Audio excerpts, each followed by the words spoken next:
If you really think that making sure that the chicken is slaughtered properly is the most important cause in Islam, then somebody could be talking about the, family issues. Somebody could be talking about Surah Al-Baqarah or Surah Al-Imran. But what about halal chicken? A young lady, she reached out to me. She told me, Ustadh, I'm going through deep depression. I used to study Arabic with you. I studied Quran with you for many years. And then I joined a group. No, my teacher says I have to learn spirituality from them a certain way. And if I'm really going to learn it, I have to stop studying Quran. I have to stop studying Arabic. I have to do exactly what they tell me in order for me to grow spiritually. And I haven't studied Quran for the last 2 years. And every time I try, I feel like I'm cheating on my sheikh. Sometimes these cults are so powerful. They take a hold on you and they say, no, you're too weak to be a good Muslim. I'm going to make sure you become a good Muslim. I have not just seen this in people who don't know about Islam. I have seen this in people that have been studying Islam for years. Because you're trained to think about one circle, one box, and you can't think outside of that. The Quran is not the center of our thought. So now you are being attacked, your brain cells are being attacked by TikTok and angry influencers.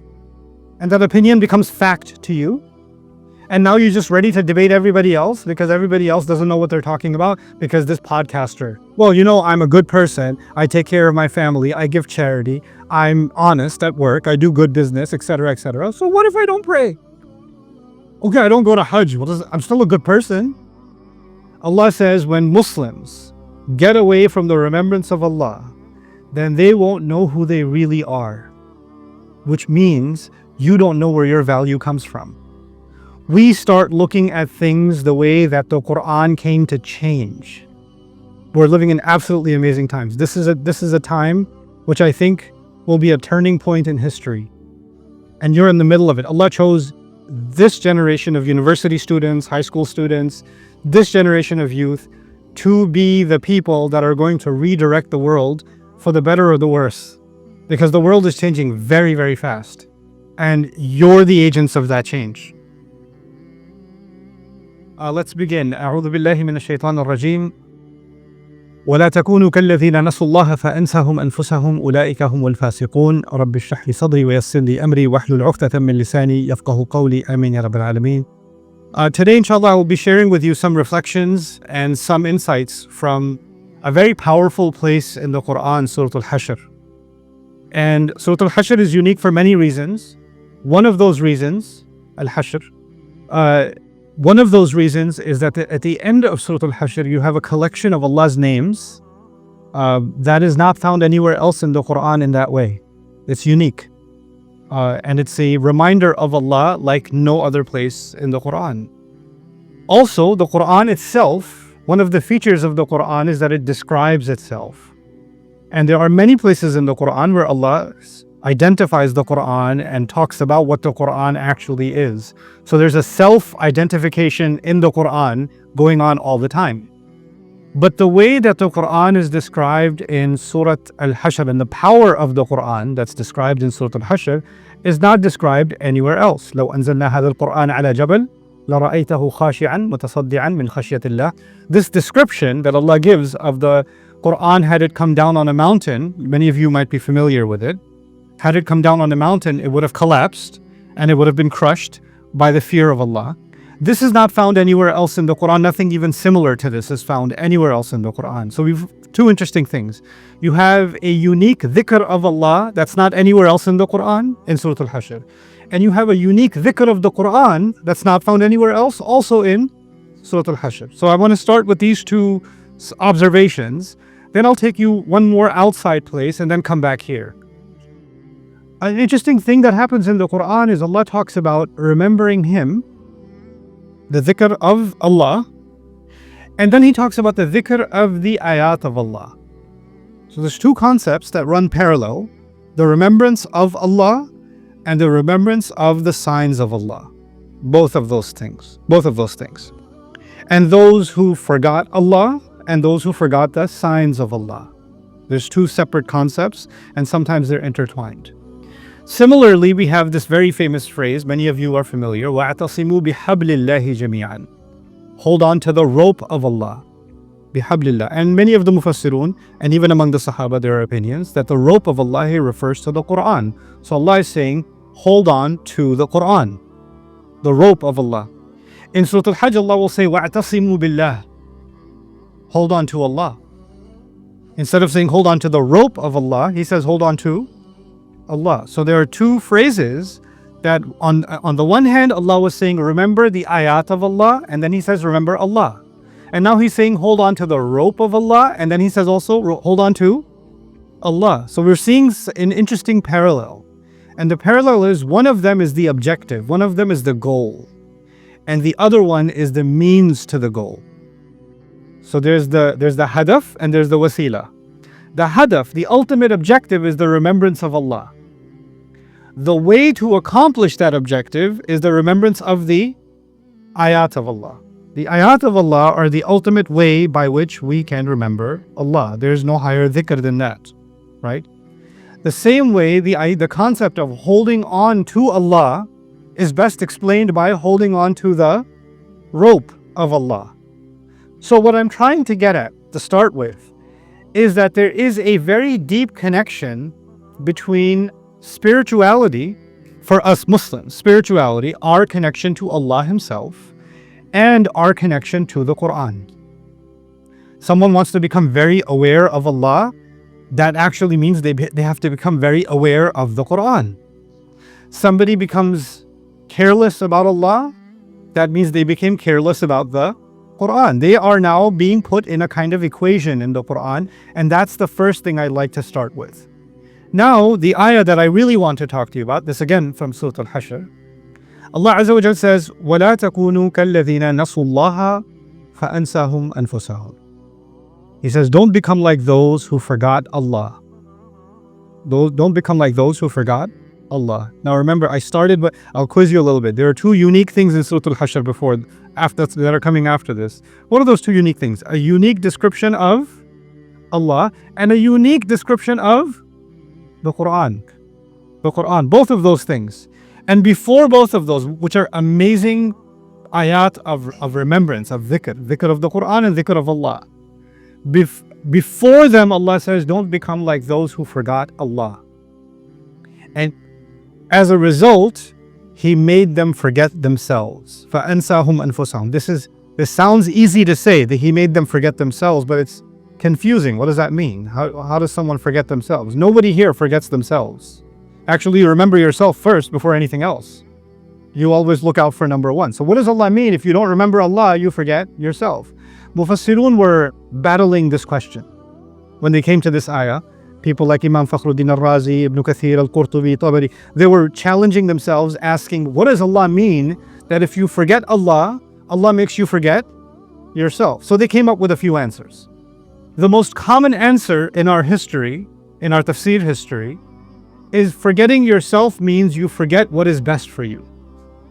Simply speaking. So you forget what is good for you and you forget what is bad for you, and in that way you forgot yourself. In other words, when you forget Allah, you forget that disobeying Allah is bad for you.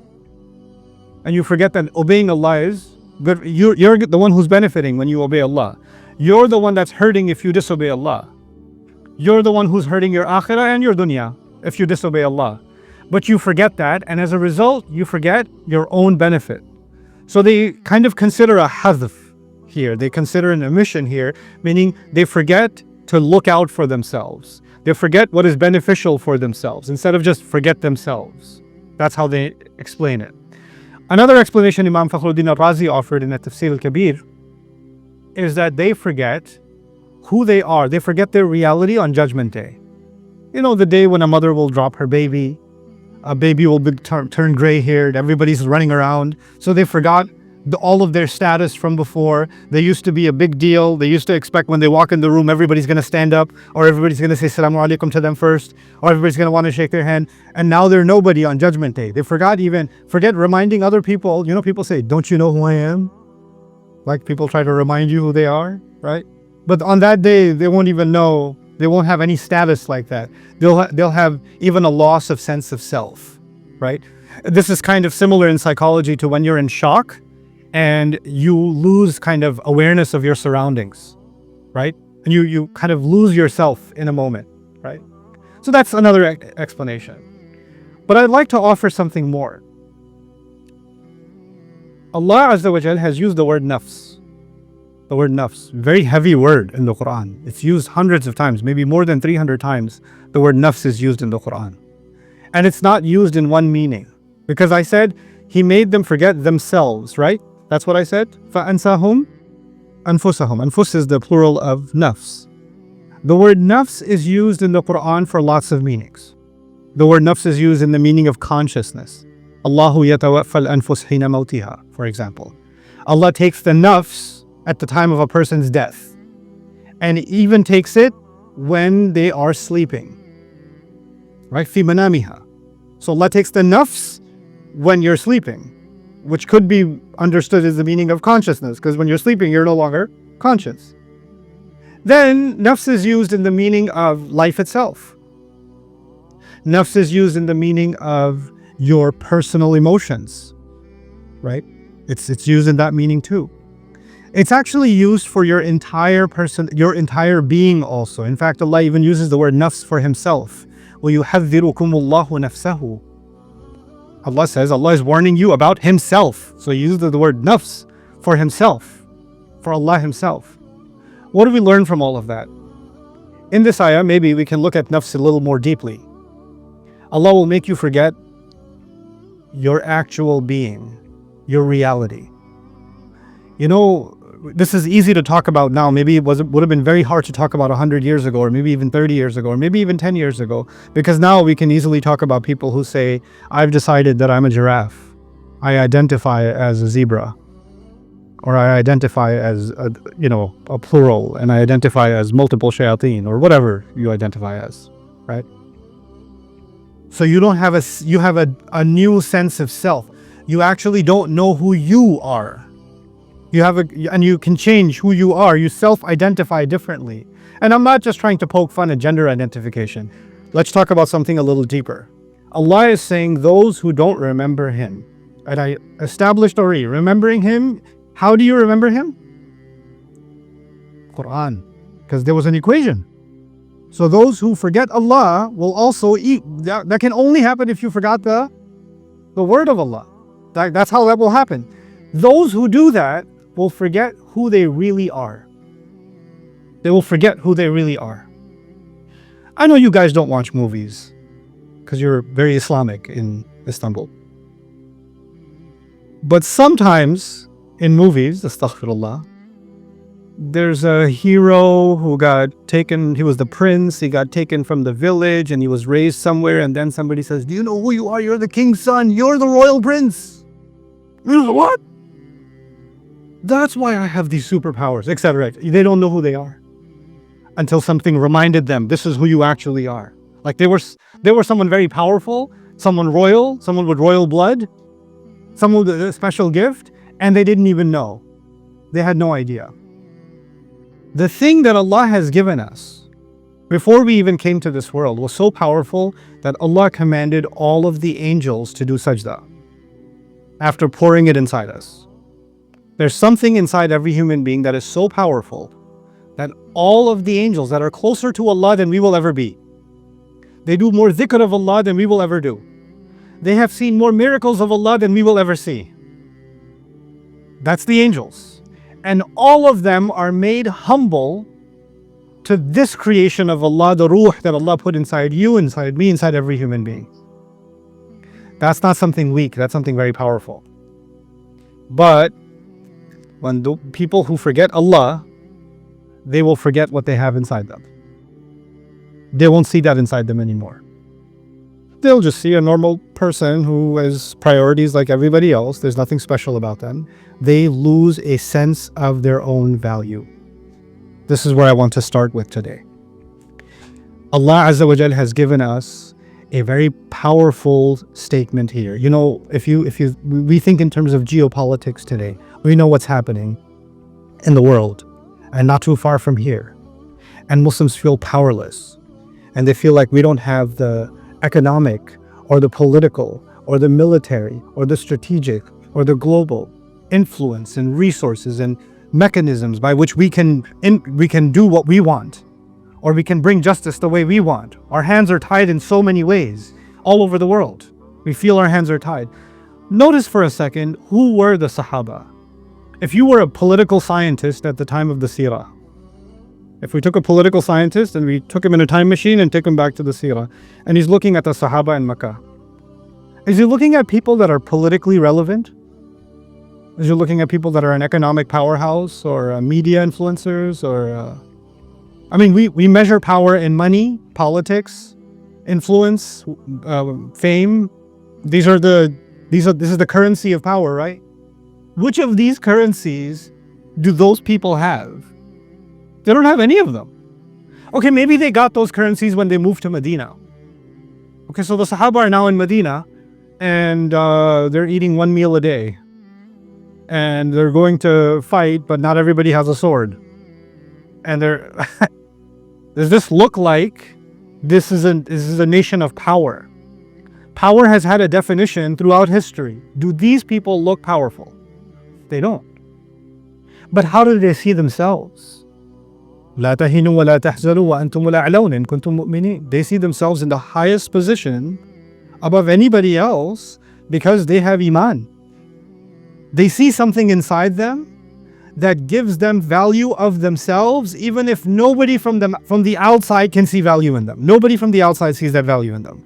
No political scientist, no king, no economist, no sociologist will see that in them. In fact, a psychologist, if he traveled back, why do you people have so much respect for yourselves? You don't have anything. I think you have some kind of psychosis. You have some kind of a dissociative disorder where you're not able to connect your reality to how you feel, because you feel way too positive and you feel way too powerful, even though you're actually way too weak. So you must be there. Iman from the modern psychologist perspective might be some kind of a psychological disorder, because this is disconnected from reality. That can't be right.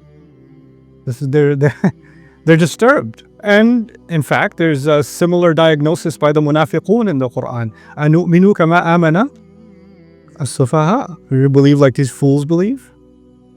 Now the problem happens when Muslims forget where power comes from in the Quran, and then they accept the definitions of power that come from before Islam and were carried by people after Islam that didn't have something to do with Islam itself, the Quran itself, and then we start becoming very angry that we don't have power. I feel worthless. I feel powerless. I feel I don't have any influence. I feel I don't have any impact. I start measuring myself. I start valuing myself based on currency. And so this concept of currency is something I'll take a minute to explain to you. You look at your bank account, you have a certain number. That's your savings. That's the value of your account.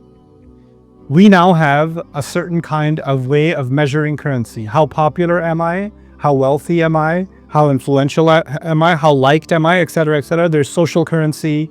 There's digital currency. There's financial currency. There's political currency. There's all these kinds of currencies now, right? But Iman is not one of those currencies. And the Quran is not one of those currencies. Now, if nobody knows you and you have Iman and you walk into a restaurant, nobody's going to treat you like a VIP because you have Iman. Wait, have a seat. Ahlul Iman walked in. But if you're the governor, if you're a billionaire, if you're the CEO and there's 20,000 employees under you, are you going to get special treatment? Are people going to recognize that power? They are. Are they going to recognize the power of Iman? No. They're not. They're not. What happens in the seerah of the Prophet sallallahu alaihi wasallam? The Sahaba came to the Prophet sallallahu alaihi wasallam, and they were in Mecca. They were the weakest of the society. Most of them were the weakest of the society, politically, economically, socially, the weakest. And sometimes the Prophet sallallahu alaihi wasallam would get a chance to speak to the powerful people. He would get a chance to speak to the wealthy, the leaders, the heads of tribes. And Allah says, about the people who are with him, who have no power. He says, وَاصْبِرْ نَفْسَكَ مَعَ الَّذِينَ يَدْعُونَ رَبَّهُمْ بِالْغَدَاةِ وَالْعَشِيِّ يُرِيدُونَ وَجْهَهُ. Be patient and commit yourselves to those who are with you and they remember their Rabb in night and day. Who acknowledged them? The Quraysh didn't acknowledge them. Society didn't acknowledge them. Who's acknowledging them? Allah is acknowledging them. These are the people who remember Allah and Allah remembers them. Right? فَاذْكُرُونِي أَذْكُرْكُمْ. These were people who were doing dhikr of Allah, and Allah put their dhikr in the Quran. To the point where He told the Prophet ﷺ, the people you think are powerful, no, don't let them distract you from these people. These are the VIPs. Those are the fake VIPs. These are the real VIPs. You have a different definition of value.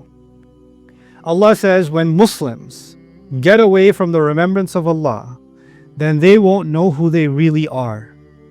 Which means you don't know where your value comes from.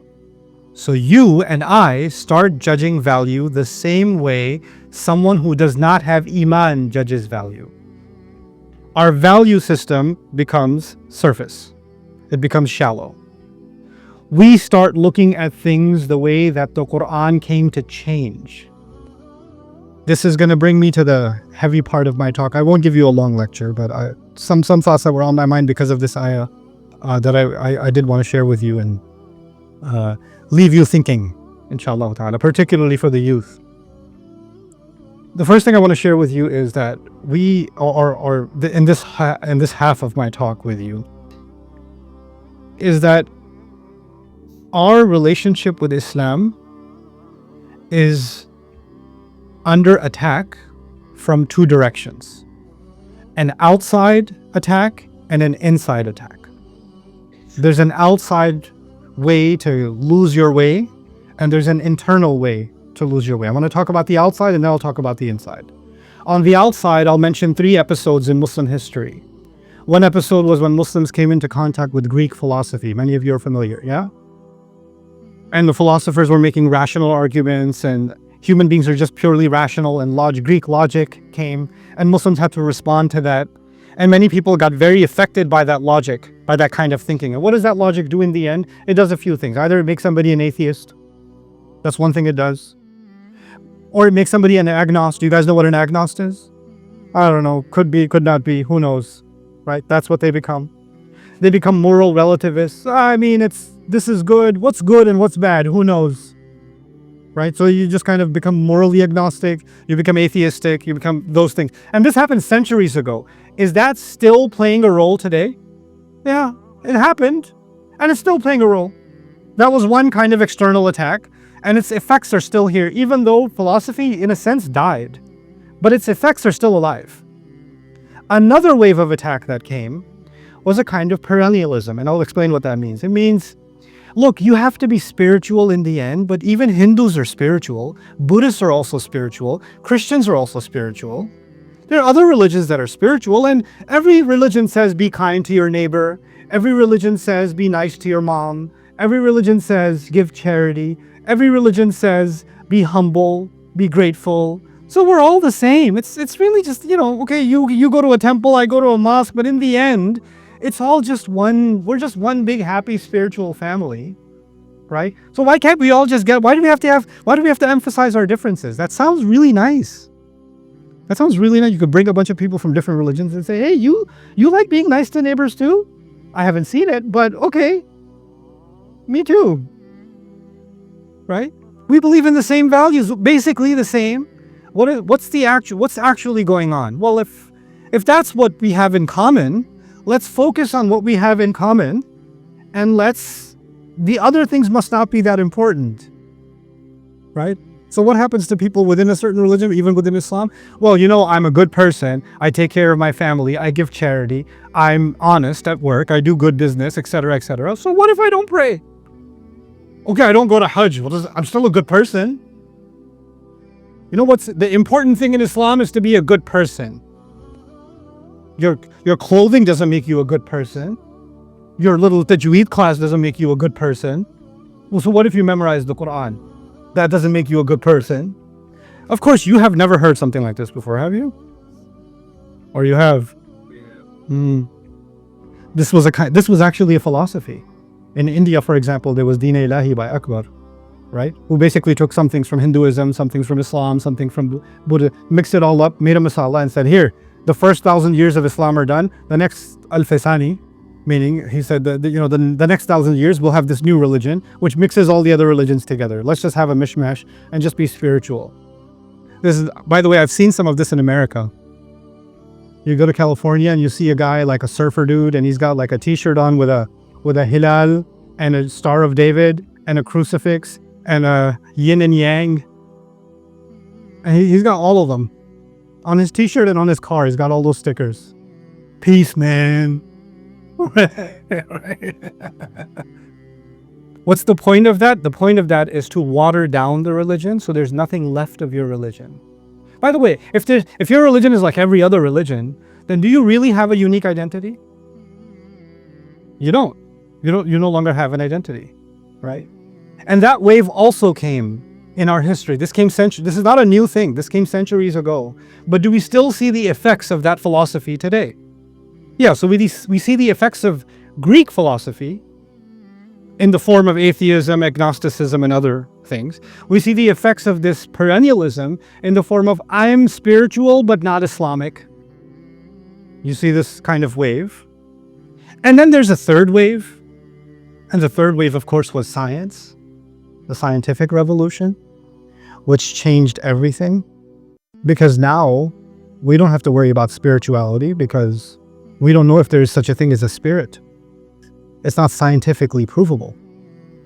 We don't have to worry about Greek logic because Greek logic is not getting us into scientific discovery. Philosophy is dead. Spirituality is dead. The new king is science. And science will get us truth. Science is going to move us forward. Science will give us invention and industry and engineering and new products and services. It'll move society forward. This is the way you find the truth. And when the world became obsessed with science at the turn of the last couple of centuries, as a result of that, there was actually huge developments in science all of a sudden. Massive developments in science. So when you see a return on investment, you start thinking, yeah, this works. And you know what's crazy? With science comes materialism. So with philosophy came atheism and agnosticism. With perennialism came kind of all your religion gets watered down. And with science came what? Materialism. Because science is a focus on what? Material. It's physics, it's chemistry, it's biology. It's the material part of the human being. If you're studying the human being and you say, nafs means myself, what does a scientist see as themselves? Brain cells, heart, organs. This is myself. Is there anything more to myself? No, it doesn't show up on a scan. This is what the self is. That's all there is to it. So if you want to study yourself, this is what you study, right? So spirituality, after the scientific revolution, needs to be replaced with psychology. We don't need spirituality, we need psychology. We need to study psychiatry. We need to study chemical imbalances, because all of your behaviors in the end are just neurons firing and chemical processes. That's all you are. There's nothing more to you. You're just a blob of chemicals. That's what your existence is. And if that is the case, what goes away with it? Well, since there is no real thing such as spirituality, how do you explain religions? Well, religions must be a psychological disorder. Religions must be people that they're just not scientific enough. That's why they're religious. If they were scientific, they wouldn't be religious. So you have to pick whether you're a science person or a religion person. And if you're intellectual, you'll pick science. And if you're not that smart, you'll pick religion. This is the choice you have, right? By the way, before, people used to say, if you're smart, you'll pick philosophy. And if you're stupid, you'll pick religion. And before that, and after that, they said, if you're smart, you'll just take the general spirituality. But if you're stupid, you'll be very hardline about your religion. And now they say, well, if you're smart, you'll pick science. But if you're not that sophisticated, you'll just choose your religion, right? Is this a conversation that's alive and well today? Yeah. You know what's crazy? Because many of you may not be familiar with this, and I recommend a book. I've recommended it in previous lectures. It's called Ideology of the Future by Dr. Fariduddin. It's brilliant. When Einstein showed that Newton was wrong, because Newton said matter can neither be created nor destroyed, right? So matter is forever. It's lam yalid wa lam yulad. That's what his definition of matter is. But Einstein showed that matter can be converted into what? Energy. So matter can be destroyed. Did you know that at that time, scientists in Germany, scientists in France, scientists in America, scientists in England went into deep depression? And they write about their depression. Because for them, the one thing that was giving them haqq, truth, the one thing that never changes is matter. They were materialists. And what did Einstein come and do? Yes, that's just energy. What? This is nothing? Then I have nothing. And they fell into such dark, deep depression. And they write about this. It's well documented. But you know what? Even though scientists recognize that materialism is dead, materialism didn't just remain in the scientific laboratory and universities. Materialism became a culture. Just like agnosticism became a culture. Just like relativism and religion, it's all the same. That became a culture. So even people that are not intellectual have these ideas. This is not just ideas for professors in universities or PhD papers. Now these things became part of popular culture. So all of these things are now common among just general populations. They have these kinds of ideas, they carry them. These are the external attacks. These are the external attacks. Now briefly, I'll talk to you about the internal problems within Islam itself. Like we're trying to hold on to our Islam. What are some challenges from us holding on to our Islam properly? There's lots of them, but I'll mention a couple quick ones. The first of them is group thinking. You were raised a certain way with your parents, took you to a certain masjid, and you listened to you read some books, you studied some fiqh, etc., etc., etc. And you were told, many times you were told, we are the Ahl Sunnah wal Jama'ah. And those are the Ahlu Jahannam. Stay away from those people. So you stay in your little comfort zone and you don't go outside of that. And the moment you hear something else, you say, my sheikh said, my mom said, I never heard this before, so I can't handle it. That's not how I was raised. That's not what we learned. So one of the things that holds you from actually thinking about your religion is that you were raised a certain way and everybody around you is following the same thing. And it's not, that must be the right thing because it makes you comfortable. The truth by definition is uncomfortable. There may be parts, your Islam is not wrong, but maybe some parts of it aren't entirely correct. Is that possible? That some part of it isn't in line with what Allah says? It's possible. Some part of it is not as strong as you thought it was. Some part of it might be not the best interpretation. It's possible. But this is the first thing. The second thing is seeking validation. You only want to listen to someone who reinforces the ideas you already have. And you want to attack anyone who says something that you've never heard it or you don't agree with it, therefore it must be wrong. There's a lack of humility to say, even though Islam is perfect, that doesn't mean my understanding of Islam is perfect. I don't have the tolerance to listen to someone who has a strong disagreement with what I'm saying, because if they're disagreeing with me, that means they must be attacking Islam. No, you're not that good. Attacking your idea of Islam is not attacking Islam. That's attacking your idea of Islam. Islam is above all of us. We're all humbly trying to learn it. But that's the second internal problem we have. The third problem we have is once you develop cult thinking, meaning you belong to a certain group. I met a young lady, she reached out to me. She told me, Ustadh, I'm going through deep depression. I used to study Arabic with you. I studied Quran with you for many years. And then I joined a group and they told me that to really connect to Allah, I have to surrender to our teacher. I was like, what does that mean, surrender to your teacher? Is there a gunpoint or what? What's the surrender? No, my teacher says I have to learn spirituality from them. a certain way, and if I'm really going to learn it, I have to stop studying Quran, I have to stop studying Arabic, I have to do exactly what they tell me in order for me to grow spiritually. And I haven't studied Quran for the last 2 years, and every time I try, I feel like I'm cheating on my sheikh. And then I told them that I've been secretly studying Surah Al-Baqarah, and they got very upset with me. They said, you're not spiritually ready. Well, how is that going to help you if you're not ready spiritually?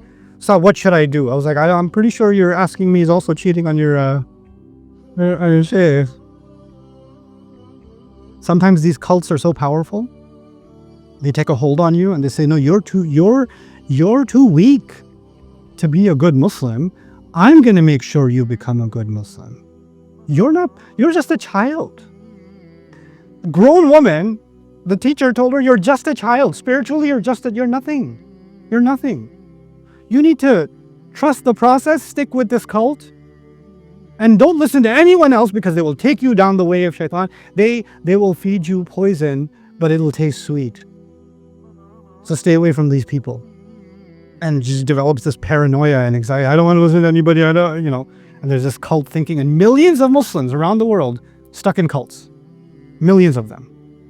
Then there's selective emphasis. I love this one. What that means is your Islam is dependent on what's most important to you. If you really think that making sure that the chicken is slaughtered properly is the most important cause in Islam, then somebody could be talking about the, family issues. Somebody could be talking about Surah Al-Baqarah or Surah Al-Imran. But what about halal chicken? I never hear you talk about halal chicken. Somebody else makes riba their entire religion. Somebody else makes, makeup their entire religion. Somebody else makes hijab their entire religion. Somebody else makes politics their entire religion. Somebody else you take one thing. You take one thing and then you say, yeah. Okay, there's other stuff. But this, tell me about this. What about this? In other words, you took one piece of this entire ocean that's called Islam, and you like this one piece, and you say, forget all the other pieces. Yeah, they're there, but this is what really matters, right? This selective kind of emphasis.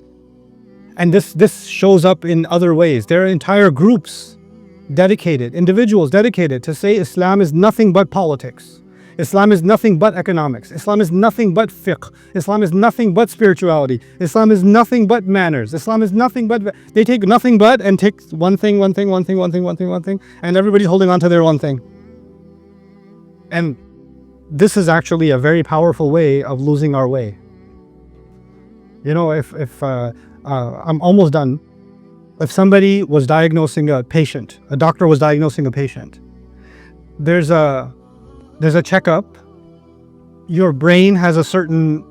Brain health is a different problem. Heart health is a different problem. Gut health is a different problem. Bone health is a different problem. If you just look at one problem and you say, so long as this is okay, nothing else matters. Your brain seems to be okay. Yeah, but I had a heart attack. Your brain is okay.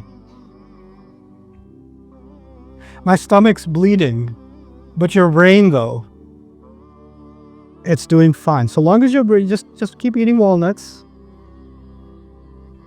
What happens when you have a partial view of something? When you have a partial view, you create an imbalance. Now let's come back. Every time you take one thing and you overemphasize it, or you stay inside a cult, you have these pieces, everybody's holding on to a piece of their religion. How do we make sure we're looking at the whole thing in balance? How do we do that? Allah Azza wa Jal revealed to us this book, and He called this book itself Al-Mizan. وَأَنزَلْنَا مَعَهُمُ الْكِتَابَ وَالْمِيزَانَ لِيَقُومَ النَّاسُ بِالْقِسْطِ. The Quran itself is balance. What does that do? It takes all the parts that are important and gives the importance to the big things and less importance to the less important things, but doesn't skip anything. But the more you get away from the Quran, the more you're going to find one piece or another piece or another piece, and you're going to hold on to it for dear life, and you're going to skip on so many other things that the Quran was actually talking about. I have not just seen this in people who don't know about Islam. I have seen this in people that have been studying Islam for years. And I talk to them about the Quran and they're like, I never thought about that. I was like, you're a hafiz. You do muraja'ah of the Quran. You review the Quran every week. You never thought about that? Yeah, it's like I'm reading this ayah for the first time. It's like, this ayah is slapping you every week. Yeah, but you don't, because you're trained to think about one circle, one box, and you can't think outside of that.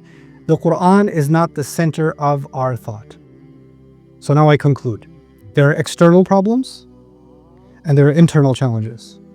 And the only answer to both of them is a civilization, an entire generation of youth that learn to hold on to the Quran spiritually and intellectually. To become a nation of tadabbur on the Quran. Holistically. I'm not here to give you some like emotional speech about how, you have to, when you remember Quran, your iman will go up and all. You've heard those things before. I'm here to tell you, Allah gave us a guidance on how to not lose ourselves. Because the ayah is saying, those who forget Allah, forget who? Themselves. And if you don't even know yourself, you don't even have the way to your own self, how are you going to find a way to anything else? You're lost even within yourself. You can't find a way to anything else. If the ummah is going to find direction, it's going to find unity, purpose, it's going to find success, power, it's going to find all of those things in the right balance. It's only going to happen when we put the book of Allah first. Which is why this generation of Muslims, you guys, by the way, one last thing that came in my head. Let me see if you remember. So there was the philosophical attack from the outside. What else? What other kind of attack? The spiritual attack, and then the third one? Scientific. There's a fourth attack happening now. It's happening as we speak. It's called anti-intellectualism. So now you are being attacked, your brain cells are being attacked by TikTok or Instagram and angry influencers. And you just love listening to their angry speech. You're like, yeah, this guy, oh my God. And they want to put you inside a bubble, and your whole world is defined by their opinion. And that opinion becomes fact to you. And now you're just ready to debate everybody else because everybody else doesn't know what they're talking about because this podcaster or this influencer or you see what I'm saying? Instead of investigating, now you're comfortable. Somebody else did the thinking for me, and somebody else is so angry, I'll borrow some of their anger for myself. Somebody else has figured everything out, I'll just borrow their thoughts. I don't have to do original thinking myself. Have we not forgotten that Allah gave us a powerful ruh, a powerful mind? Have we forgotten that Allah gave us this is a religion, لِقَوْمٍ يَتَفَكَّرُونَ, for people that think deeply, لِقَوْمٍ يَعْقِلُونَ, for people who think for themselves? This is what this religion is for. Now we're outsourcing thought, outsourcing opinion, outsourcing emotion, outsourcing all of it. And with AI, it's going to get even easier. Just outsource it to the generator. You don't have to do any thinking for yourself. Muslims will never be in the position that they're supposed to be in. And I'm not looking for the glory days of Islam. I'm not.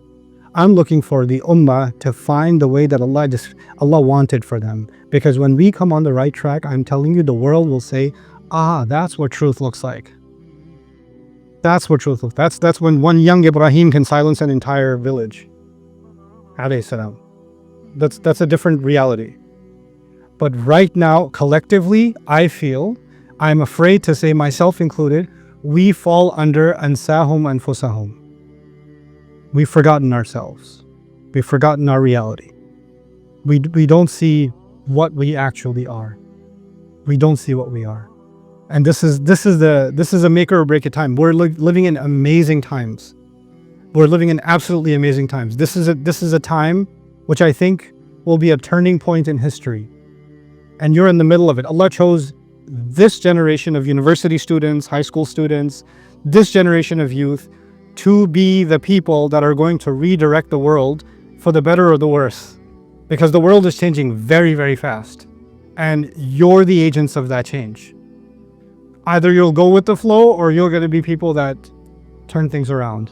And I pray that you are the people that hold on to the Quran like no generation before us has ever held on to the Quran to find that way. Jazakumullahu khairan. Assalamu alaikum wa rahmatullahi wa barakatuh.